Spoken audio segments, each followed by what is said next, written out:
ఈ మధ్యలో జరిగినటువంటి విషయం అంతా నాకు అందరికీ తెలుసు. ప్రతి సంవత్సరం కూడా జరగవలసినటువంటి తంతే అది. సంవత్సరంకి ఒకసారి ఎలక్షన్లు జరగడం, లేకపోతే నామినేటెడ్గా ఒకరిని ఎన్నుకోవడం ఏదో ఒకటి జరుగుతుంది.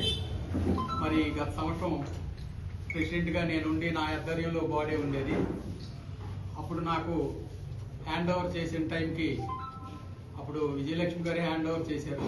విజయ్ సెక్రటరీగా ఉండి మాకు 5,000 రూపాయల అప్పుతో ఈ బార్ అసోసియేషన్ అప్పు చెప్పారు.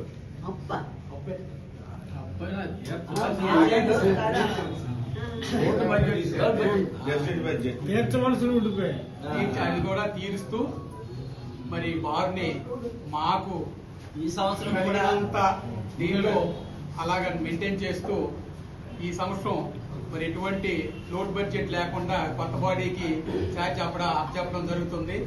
ఈ సంవత్సరం గత సంవత్సరం మా బాడీకి అందరు కూడా సహకరించినందుకు పేరున అందరికీ ధన్యవాదాలు తెలుపుకుంటూ కొత్త బాడీకి కూడా అలాగే మీ సహకారం అందించవలసిందిగా కోరుతూ కొత్త బాడీకి ఛార్జ్ అప్పచెప్పడం జరుగుతుంది.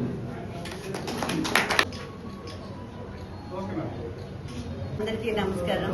నన్ను అందరూ మొత్తం ఆంధ్రవలస బార్ సభ్యులు అందరూ కూడా నా ఐకమత్యంతో ఇది ఎటువంటి ఒడిదుడుకులు లేకుండా కూడా మన ఎన్నిక జరిగింది.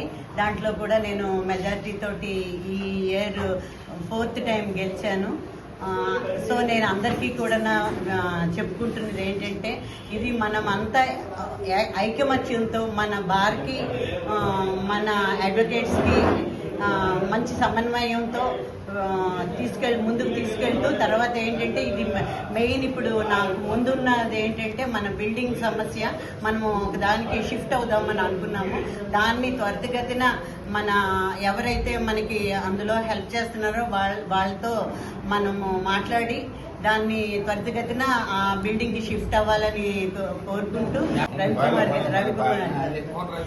రవికుమార్ గారి ద్వారా మాట్లాడాము.